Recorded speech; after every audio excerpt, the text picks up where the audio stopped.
विष्णु और ब्रह्मदेव के पास इन दोनों समस्याओं में से किसी का भी समाधान नहीं था और समय उनके हाथों से सूखी रेत की तरह फिसलता जा रहा था, क्योंकि देवी पार्वती अपना मंगल स्नान आरंभ कर चुकी थी।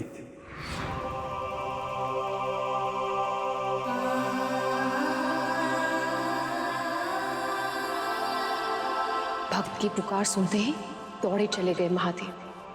मैं मानती हूँ कि तपस्या का मान करना महत्वपूर्ण होता है, परंतु एक पत्नी की प्रेम का सम्मान करना भी तो आवश्यक है। उन्हें आभास था कि मैं आने वाली हूँ, फिर भी एक क्षण नहीं रुक पाए वो, और ना ही किसी ने उन्हें रोका। इस पूरे कैलाश पर ऐसा कोई नहीं है जिसे मेरी भावनाओं की चिंता हो, जिसके लिए मेरी इच्छाओं का मान रखना महत्वपूर्ण हो।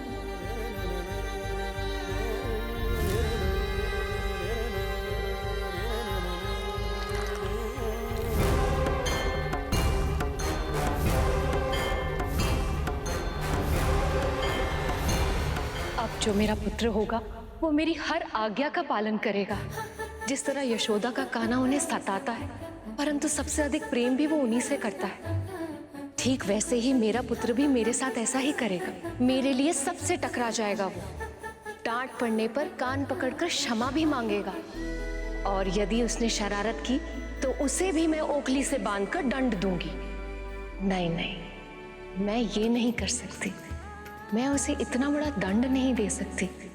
कान्हा माखन चुराता है तो यशोदा उसे डांट देती है, परंतु मैं अपने पुत्र को एक से एक उत्तम व्यंजन बनाकर खिलाऊंगी, और तब तक खिलाऊंगी जब तक उसके पेट के साथ साथ उसका मन नहीं भर जाता। अपने पुत्र के मन, मस्तिष्क, यहाँ तक कि प्राण वायु को भी मैं स्नेह से भर दूंगी। और ऐसे ममता भरी भावना से मां पार्वती ने गढ़ी थी एक अप्रतिम रचना।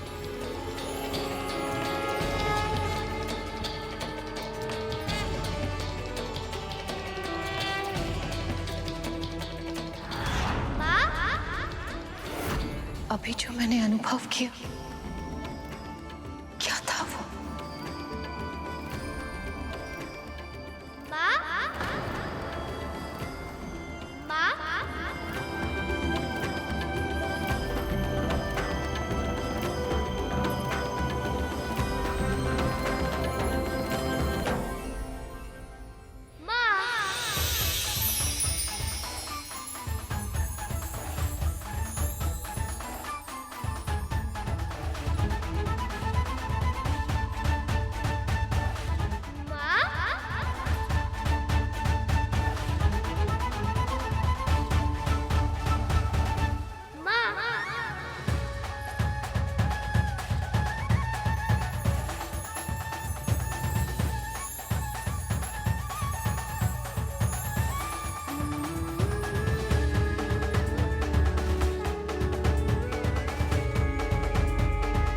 और इस सुंदर बालक को देखकर मां पार्वती ऐसे मोहित हुई कि अपने ही पुत्र को पहचान नहीं पाई।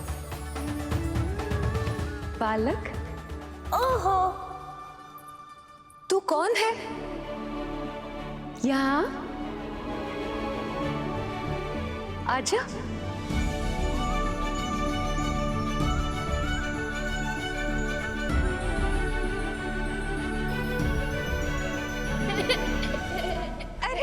बालक, रुक तो। अरे बता तो कौन है तू? अपने नन्हे नन्हे पगों से यूं ठुमक ठुमक के मेरे हृदय में ही प्रवेश कर लिया तूने तो। रुक रुक जा।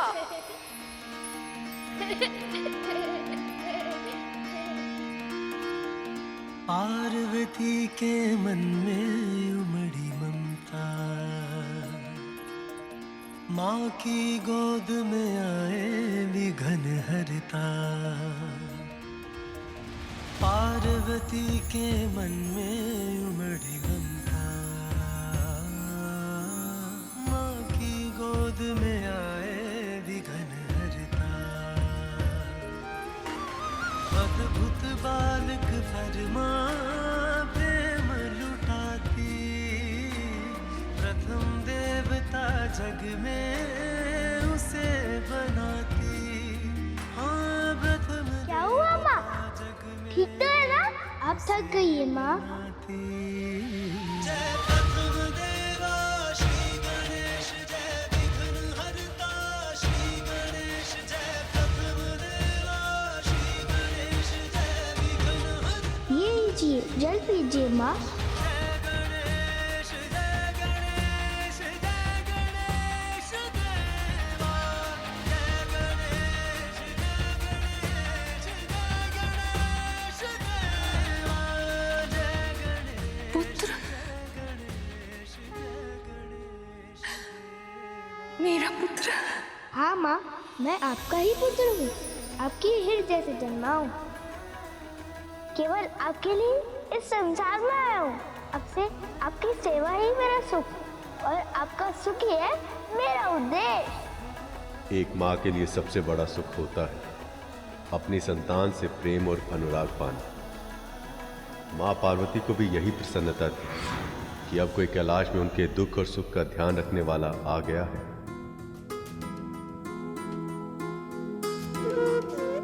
माँ और पुत्र का मिलन तो सदैव ही सुखद होता है, तो फिर आप सभी माँओं की आंखों में आंसुओं का आभास क्यों हो रहा है मुझे? यही तो इस संबंध की विशेषता है गरुड़। वैसे तो देवी पार्वती शक्ति स्वरूपा है, महादेव के साथ अर्ध नारीश्वर है, अपने आप में हर तरह से संपूर्ण है।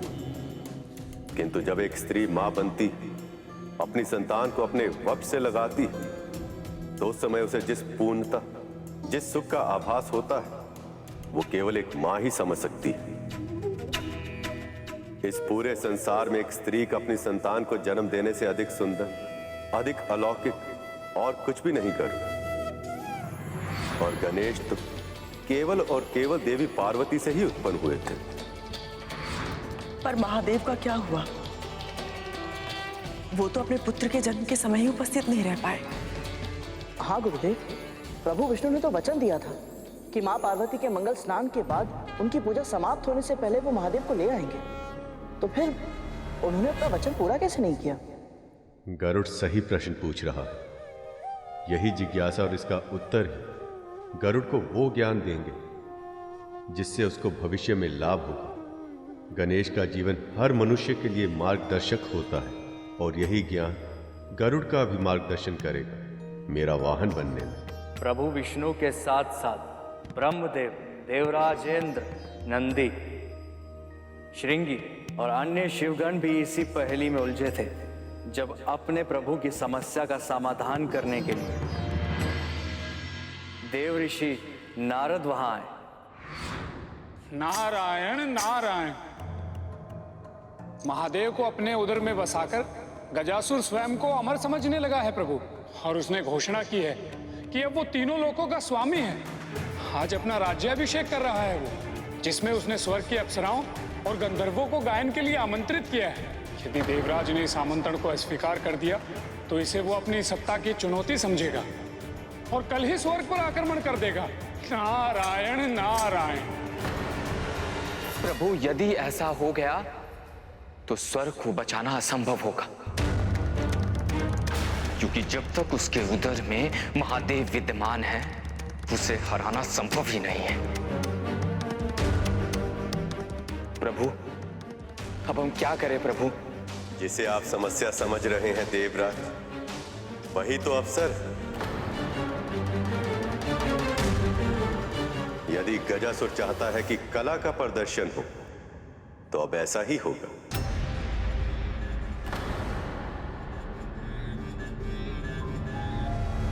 हम छद्मवेश में वहां जाएंगे और अपनी कला का ऐसा प्रदर्शन करेंगे कि गजासुर हमें हमारी इच्छा के अनुसार पुरस्कार देने के लिए विवश हो जाएगा।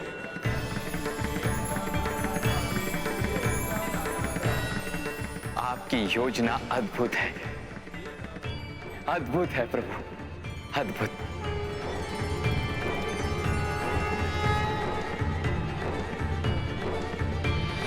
एक और प्रभु विष्णु, इंद्र, नंदी, श्रृंगी और अन्य सभी शिवगण महादेव को मुक्त करने के अभियान पर निकले। वहीं दूसरी ओर वैकुंठ में देवी लक्ष्मी और देव ऋषि नारद को मां पार्वती की हंसी का स्वर सुनाई दिया। जब उन्होंने कैलाश की ओर देखा तो चकित रह गए। पुत्र रुक जा। माँ,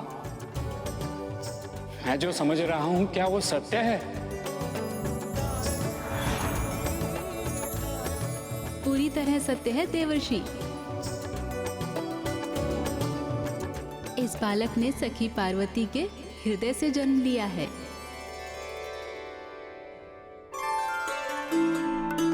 और उनकी इच्छा अनुसार ये भी प्रभु नारायण के श्री कृष्ण अवतार की तरह नटखट और मनमोहक है। सत्य सखी, फिर तो इस बालक को मैं निकट से देखूंगी।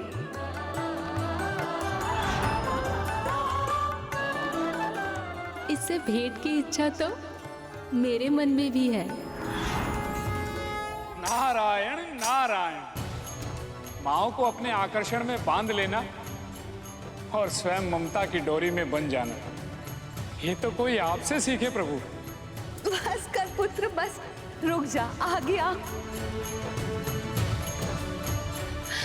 बहुत थक गया होगा ना? चल तेरा हाथ मुंह धुला के तुझे भोजन करा देती हूँ। बहुत भूख लगी होगी ना? पुत्र को भूख लगी है, क्यों उससे पहले माँ को कैसे पता चल जाता है?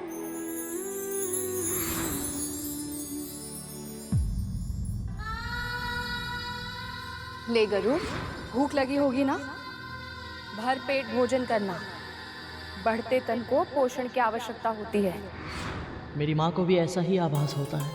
हर माँ का हृदय, चाहे वो माँ पार्वती हो या मेरी माँ विंता, सबका हृदय एक समान होता है। पुत्र, सभी माताएं गणेश के पास पहुंची।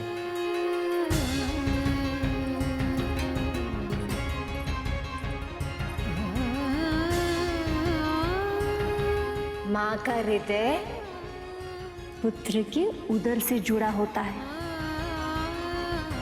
जब पुत्र को भूख लगती है ना, माँ का हृदय अशांत हो जाता है। फिर माँ को ज्ञात हो जाता है कि पुत्र को भूख लगी है। समझे?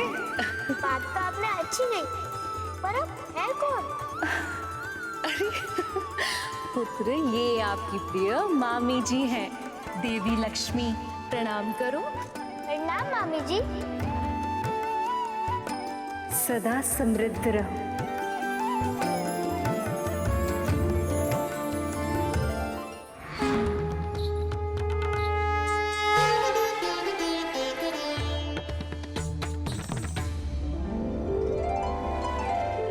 और पूरा ब्रह्मांड गणेश को अपने पुत्र की भांति प्रेम दे रहा था, आने वाले विपदा से बिल्कुल अनजान।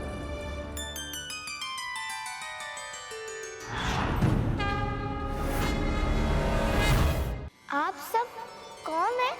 हम तुम्हारी माँ हैं। आओ पुत्र, निकट आओ। आओ पुत्र, हमारे पास आओ।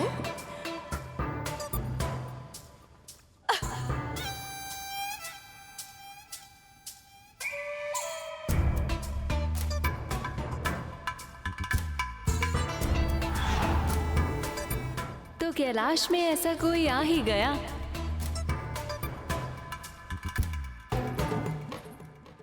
जो महादेव का नहीं, देवी पार्वती का भक्त है। बधाई हो देवी, आपकी तपस्या का फल आपको मिल ही गया। आपने जैसी कल्पना की थी, बिल्कुल वैसा ही पुत्र मिला है आपको। पुत्र, आगे आओ। सच, ये तो मेरी कल्पना से भी अधिक मनमोहक है।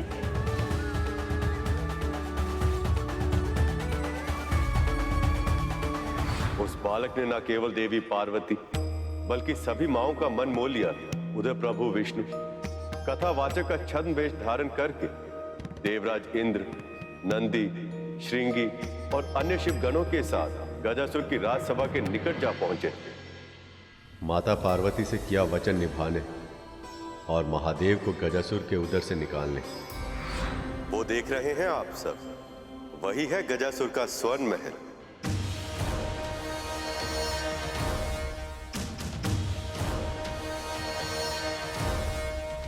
प्रभु, इसकी छटा तो बहुत ही निराली है। हाँ प्रभु, ऐसे स्थान पर हमें प्रवेश कैसे मिलेगा?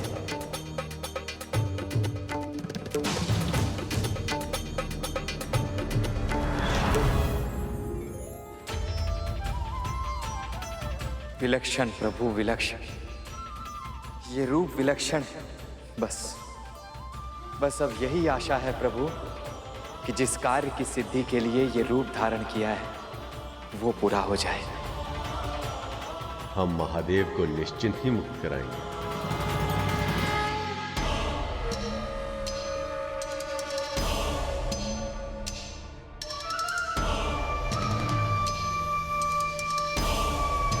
गजमुखासुर प्रश्न पूछे तो मौन रहना बुद्धिमानी नहीं होती। कौन हो तुम सब और यहां क्यों आए हो?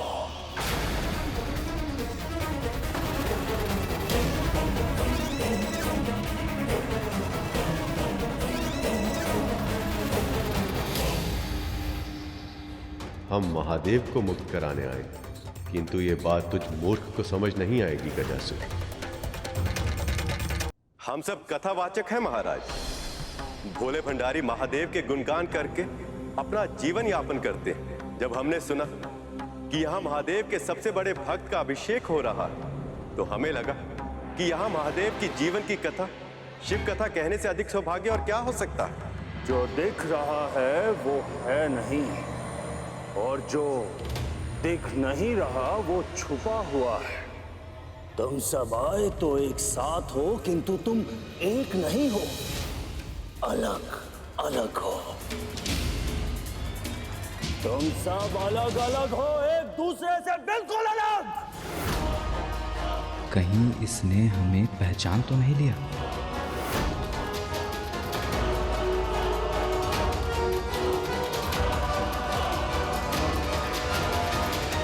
सही कह रहे हैं महाराज, हम सब अलग अलग ही हैं।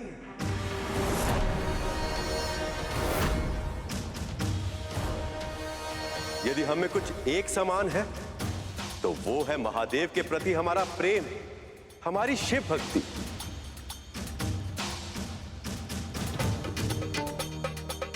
अब आप ही बताइए, इससे अधिक महत्वपूर्ण और क्या हो सकता है? तुम सब सत्य कहा तुमने, परंतु अब कहते ही रहोगे या कुछ सुनाओगे भी? शिव कथा सुनने के लिए अत्यधिक आतुर हूं मैं। राक्षस होकर भी इसकी भक्ति भावना कितनी शुद्ध है।